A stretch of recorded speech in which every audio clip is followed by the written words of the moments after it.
internet is a funny place, man. No one has a real opinion anymore, and everybody just agrees with what the majority says. Whether it's a positive opinion or a negative, it doesn't really matter. Everybody's just sheep. Like, I guarantee if somebody made a tweet that the age of consent should be lowered to the age of and the tweet actually got enough likes, people would agree. Because the internet is just a big popularity contest right now, and nobody actually has a real opinion because they're just trying to be on the popular side of things. Which makes views, likes, and reposts king over anything. Which is very scary because this leads to a never-ending cycle of switching up. And I already know that you're curious about the cycle, so I'm finna go ahead and show you. Matter of fact, I got it right here. Let's get straight to it, shall we? First up, we got the days before the blow up. This is the phase where the thing hasn't become popular yet. Think Uzi before 2016, phase back in the old New York house. The phrase, "that's tough," back when only Saw Illuminati's community used to say it. But right now, it's niche and still technically underground. So you can still technically claim you're here before the blow up ticket, which is exactly what you do. Whenever you're out with your crew, you might tell them to play that new Uzi. Now, at this time, they probably don't know who Uzi is, but see, that's exactly why you did that. Because eventually, they will, and when they think back to how they found out about Uzi, they will remember that you put them on. But by doing this, you're also indirectly helping this artist blow up. Which, matter of fact, actually leads us to our next stage.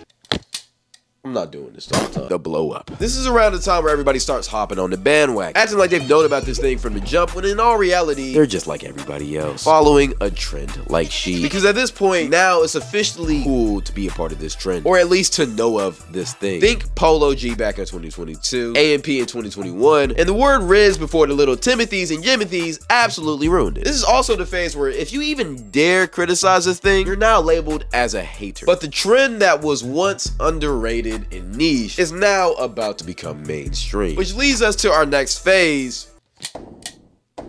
Phase number 3, the peak. This is where the trend is at its highest point. And it's officially become mainstream. This is where you'll start seeing celebrities talking about it, brands and commercials being made about it. This trend is now quote unquote famous. Think 2023 Ice Spice, 23 Casa Nat, Stranger Things, Sinners, or even the Creed edit. Everything truly at its peak. In all reality, this is the best time to be a fan of this thing, because as a fan, you've watched your little baby turning to a beautiful creation. And at this point, nobody's hating it. The thing's just popular. Everybody loves it. It's just a pure euphoric experience. But this is also around the time where that certain group of people, I'm gonna just say it, the Jimothys and the Timothys, start to get a little bit hip to what's going on. And we all know when that starts to happen, yeah, the trend is kind of over at that point. Which leads us to the 4th phase.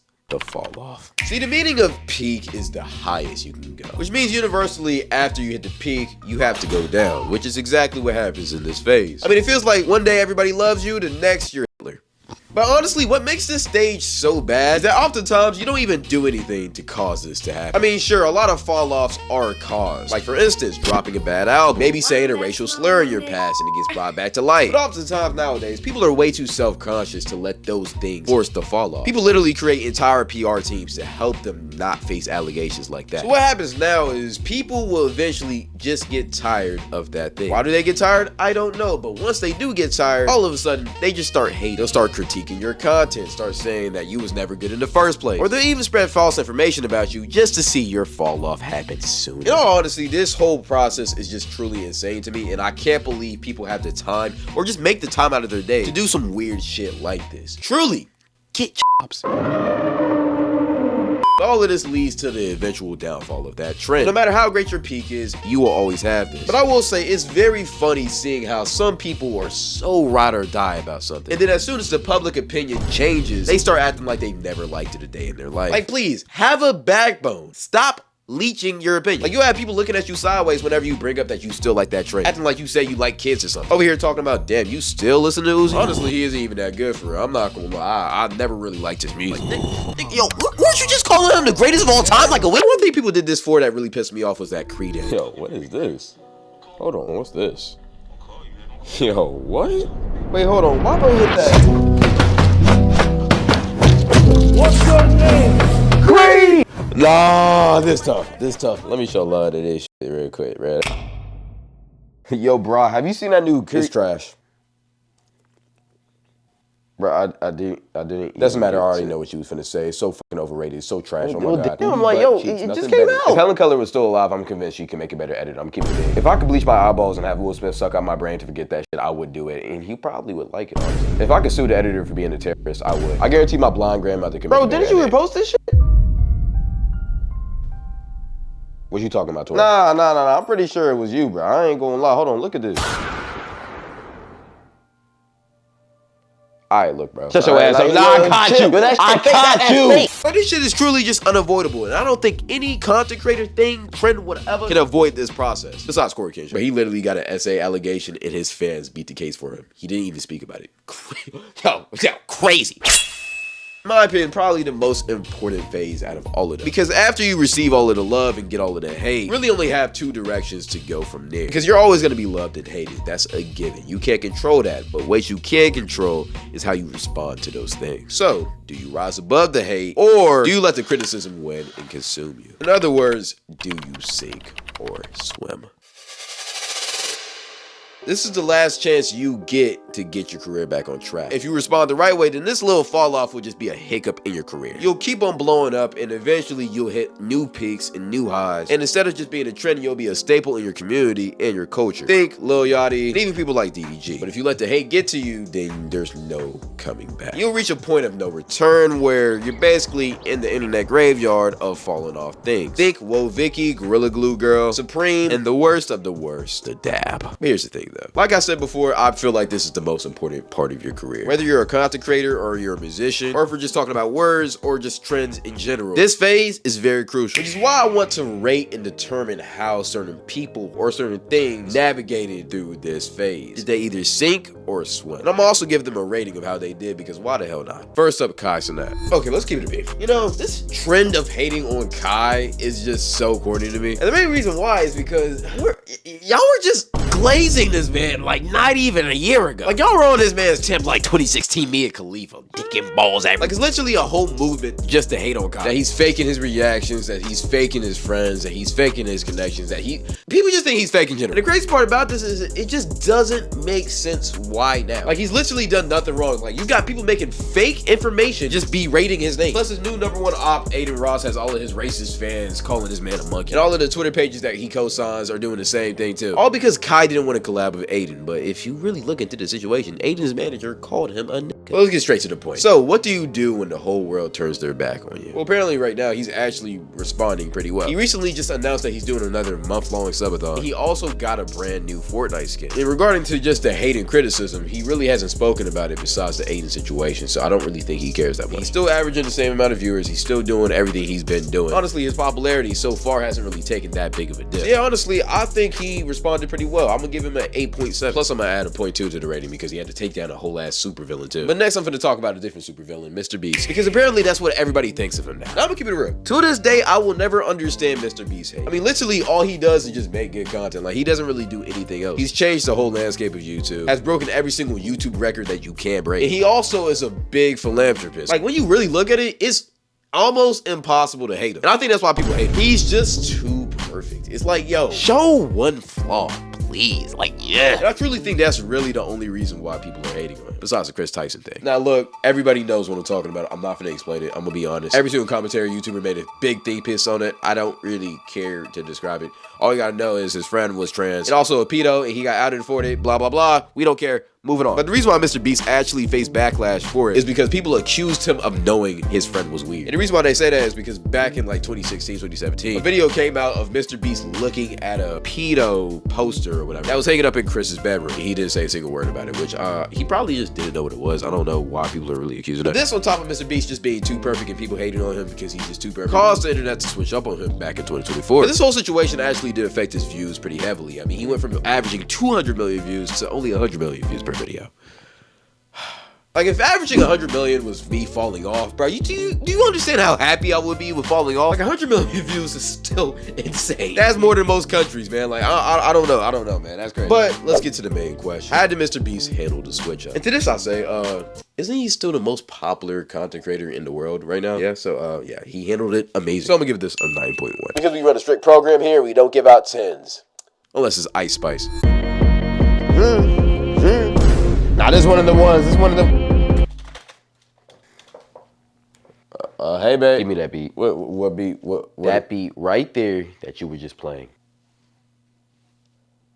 Okay, look, babe. Look, I know you're popping off right now. I know you're doing so good. I know you're doing your thing. You're the biggest in New York. But please, yo, please, let me just take this one beat. Like, just let this be for me. Maybe I can rap on it. Maybe we can become a duo or a couple duo. If you don't give me that beat, I'm fucking Lil TJ. It's already sent to your email. Truly. One of the greatest instrumentals of all time. Given to the worst person. Like, right, please, like, yo, I understand you cracking that shit, buddy.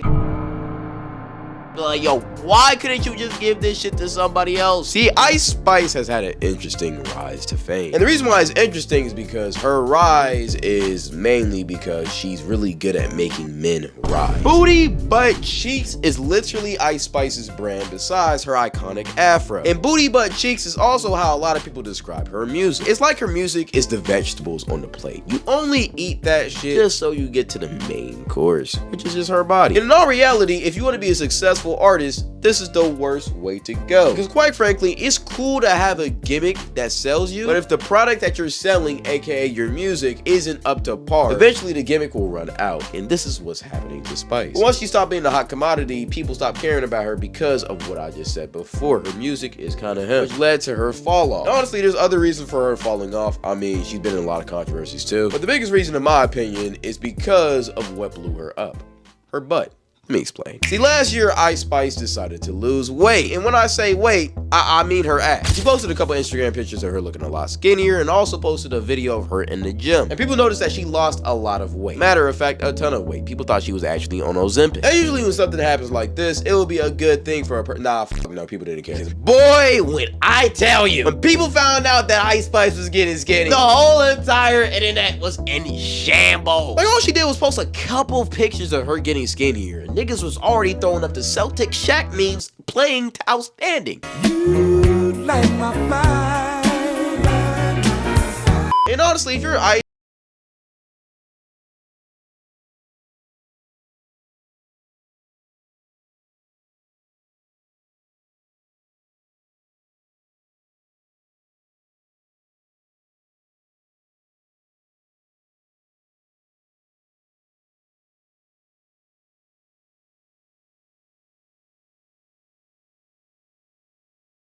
well, honestly, she kind of responded horribly. Instead of standing 10 toes on her new healthy lifestyle, she decided to get fat again. But Pete, fat in the right places. Matter of fact, you know, I'm a black man. She ain't get fat, she got thick.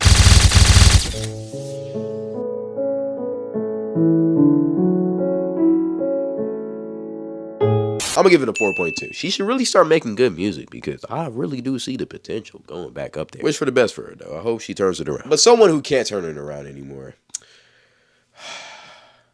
is Kanye. You know, to this day, Kanye will probably go down as my favorite rapper, artist, whatever of this generation. And honestly, I don't think anything can really change that. But listen here, even though I think so highly of him, the world has such a vast different opinion about bro. But it wasn't always this way. See, the rise of Kanye West is probably one of the greatest of all time. I mean, his first 3 projects, bangers. Second 3 projects, bangers. Third 3 projects, need I say it again, bangers. But after those 3 though, oh god. Let's just say, yeah, everything kind of went off the rails after Donda, I'm not gonna lie. Donda 2 was a miss, let's be honest. It just didn't hit, plus he released it on like his streaming platform that wasn't Spotify. He was just being weird. And then Vultures 1 was okay. I mean, Carnival was good as hell until the TikTok Riz party messed it up. Like, I can't even listen to this song no more. It's literally ruined the experience for me. After that though, we had Vultures 2. Oh boy, did the streets not like this one. Now look, a popular opinion, I actually don't think Vultures 2 was that bad. I actually kind of liked it on its release. I mean, I did a whole streamer watch party with my chat reacting to the album, which, shameless plug right here. I stream 3 times a week, follow the Twitch. But yeah, I liked a couple songs on it. Promotion was pretty good, Field Trip was pretty good, and there was a couple other songs that weren't that bad of listens. But the one gripe I do have with this album is what this motherfucker did to my beautiful City in the Sky. First off, this shit not called Sky City. City in the Sky. That's the actual name of it. And let me just tell you, this song is beautiful. One of the greatest songs of all time. One of Kanye's greatest songs of all time. Yo, for Kanye, that's a crazy standard. Kid Cudi, 070 Shake, Ty Dolla $ign. This song was beautiful. Please go watch the fucking leaked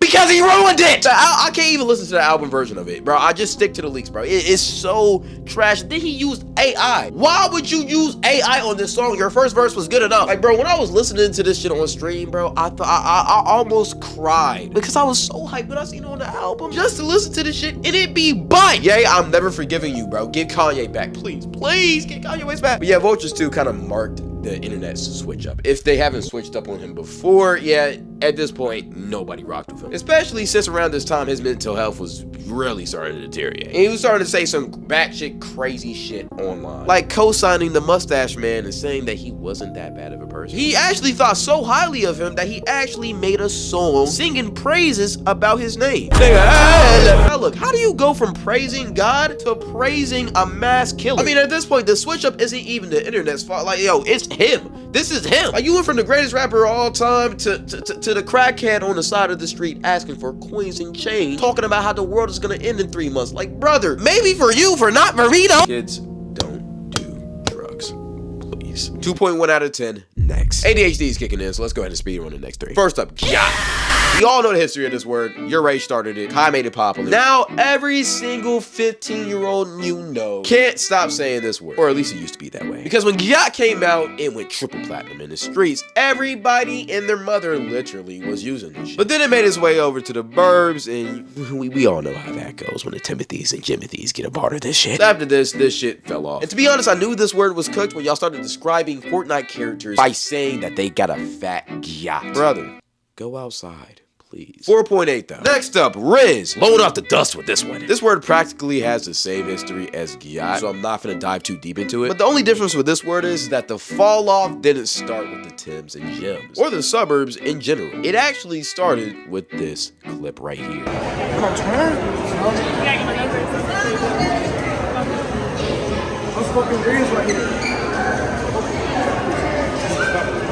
You know, till this day, I will never understand why you would do that. Like, this gotta be one of the worst clips of all time, like, no discussion. You sat here, watch another grown-ass man talk to a girl, and then you came into the center of this shit talking about, yeah, Duke, that W Riz right there. Brother, you don't know him. And even still, who says something like that?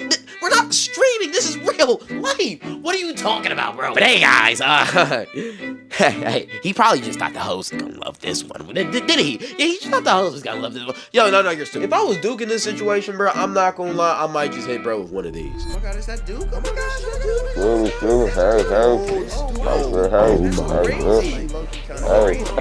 Duke? It's Duke. Oh my God. It's Duke. It's Duke. Oh my gosh, I can't believe this. Oh fuck, yo, Duke, I don't think you understand. I'm your biggest fan ever. Like, yo, I can't believe this is happening. Oh my God. I appreciate you. Yo, Duke, I don't think you understand. I'll do anything for you. I mean, anything. I will do anything. I'll even suck your dick. I'll even suck your dick. You don't that weird shit, bro. Come on, type shit. Where that nigga? What? Hey, Duke. Oh, shit, man. How you doing? I'm doing good. My name's Duke. What's your name? You may have heard of me before, you know. They call me Ash Cash. Hey, Duke, I see you. Unspoken Riz right here. You risen up to fine shit. Yeah. You see, I'm even using your saying, Duke. I'm being a W wingman type shit. Like, type shit. Yeah, you talking to the hoes type shit. Die. What? Die. As you wish.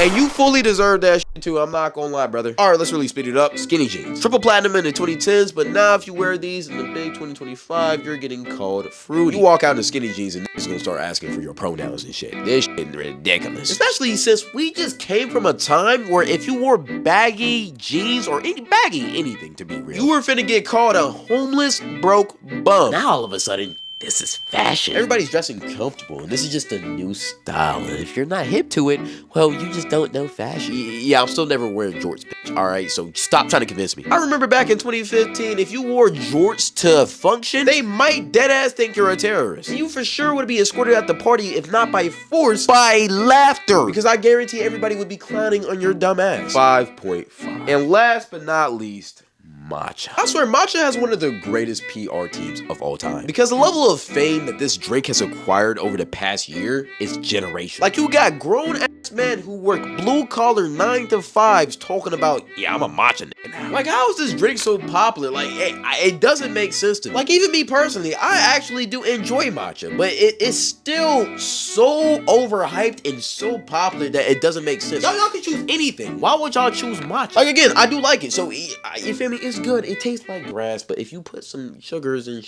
strawberries in it, tastes like good grass. I'm not gonna lie. Plus, it's healthy for you. But there's so many other healthy drinks that y'all could have chose. Why choose matcha? It just doesn't compute in my brain. But nevertheless, everybody loved it. The white girlies, the black girlies, the white guys, the black guys. They even started a whole trend, the performative male trend, over this drink. And hell, even the streets like it. Not the burbs, the streets. Like, you know the game is fried when you got hood niggas talking about, shit, I'm a matcha nigga now. Like, bro. Don't you trap and scale? Get you some Don Julio or some lean. 1A, 1B, you know the routine. But besides that, I think that concludes this video. Tell me what y'all think in the comments. I'm not doing a long outro. Follow the socials. Instagram, Twitch, and YouTube. The channels are right here. Besides that, I appreciate y'all for watching. Give me feedback in the comment section. What's the internet switch up that you hate? All right? Let me know. God love you. I love you. Thank you and goodbye. It's Sky Crew. Stay fly. We out.